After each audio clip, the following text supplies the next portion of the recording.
What's up, losers? I'm Ito. I love video games and I still need a haircut.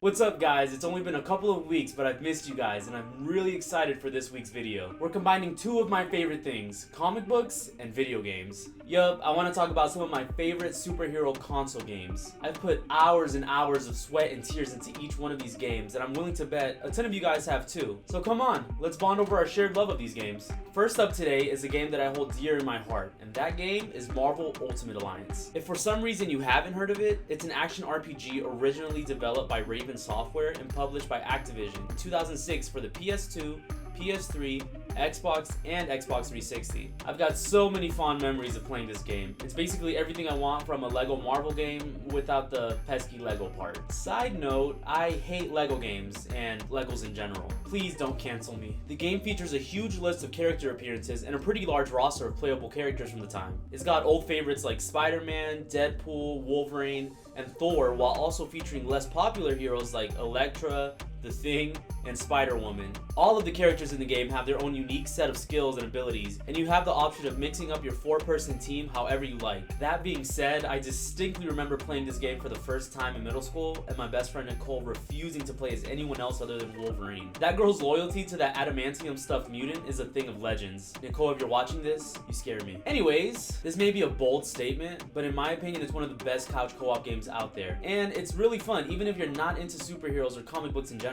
The story is complex but easy to follow if you don't mind being introduced to a bunch of villains you may or may not have heard of before. On top of that, if you give it a try and end up liking it, Marvel Ultimate Alliance 2 came out in 2009 and it's just as fun and very loosely follows the Civil War storyline from the comics. Even better news, Ultimate Alliance 3, The Black Order, was just released in July of 2019 for the Nintendo Switch. Boshi and I are still playing our way through that one, but it hasn't disappointed yet. Up next, I want to talk about a series that has gained a huge popularity over the years, and that happens to be the Batman Arkham series. These games are gold for a comic book nerd like me, or any longtime fan of the world's greatest detective. Not only do 2 of the 4 installments share the same writer as Batman the Animated Series, 3 of the 4 installments feature the voice talents of Kevin Conroy and Mark Hamill for Batman and Joker. The weakest of the 4 games is the third, Arkham Origins, which is a prequel and was developed by WB Games Montreal instead of Rocksteady like the others, but all the games are critically acclaimed and still widely considered the best comic book hero video games out there. Its gameplay is dynamic and fast-paced and really shows the Batman's wide array of gadgets and gizmos and his expert combat experience. There's tons and tons of comic book references and Easter eggs sprinkled throughout the series and numerous villains, some of which include the Penguin, Catwoman, Riddler, Calendar Man, Scarecrow, and almost anyone else you can think of that has a connection to the Caped Crusader. If you want something that's going to take you hours of hard work to complete, the Arkham games are the ones for you. Make your way through Arkham City, Origins, and Night for the full Arkhamverse experience. Make a decision for yourself. Are these games still worth the hype?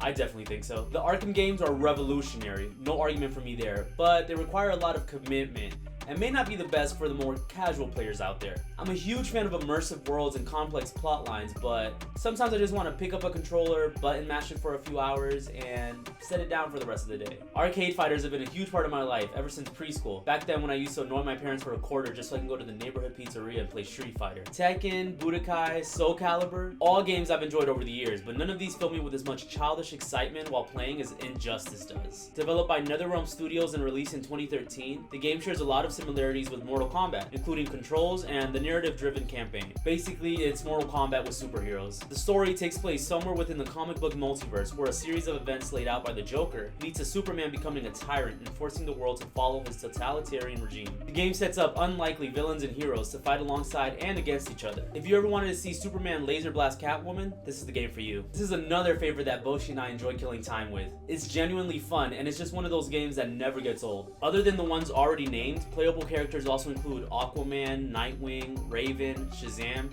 and a lot more. The sequel, Injustice 2, came out in 2017 and takes place after the events of the first game. And although many of the previous characters make their return, there's quite a few new characters as well, like Poison Ivy, Black Canary, and Swamp Thing. I own both games and I still play them when I have the free time or Boshi wants to get her ass kicked. Now it's time for the final pick of the week. This last spot goes to Marvel's SpiderMan. Developed by Insomniac Games and released in 2018, this is a title that's constantly compared to the Arkham series for raising the bar on superhero games. It's definitely the prettiest game in this video, that's for sure. The setting of the game is an open world Manhattan filled with little Marvel Easter eggs like Avengers Tower and the Sanctum Sanctorum. As you progress through the main story, you have the option to take on a series of different side quests in order to upgrade different Spidey suits, earn new gadgets, or unlock smaller pieces of the overall plot. The combat system is very similar to the Arkham games in its fluidity. Using Spider-Man's super strength, agility, and web shooters, there's multiple ways you can choose to fight an enemy. Even something as simple as getting around the city can be done in so many ways, all of which are exciting and enjoyable. Seriously, I could spend an hour just web slinging around the city. It's so fun. The main antagonists of the game are Mr. Negative and Dr. Octopus, but other villains make appearances too. Kingpin, Taskmaster, and Electro, just to name a few. This is a great game for any fans of the comic books, but know that the game itself takes place in its own universe known as Earth 1048. I'm not ashamed to admit that I might have shed a tear or two after finishing the game. Once you finish the game though, there's some great fun to be had with the Spider-Man, the City That Never Sleeps DLC. I'm not always one for spending unnecessary money on downloadable content,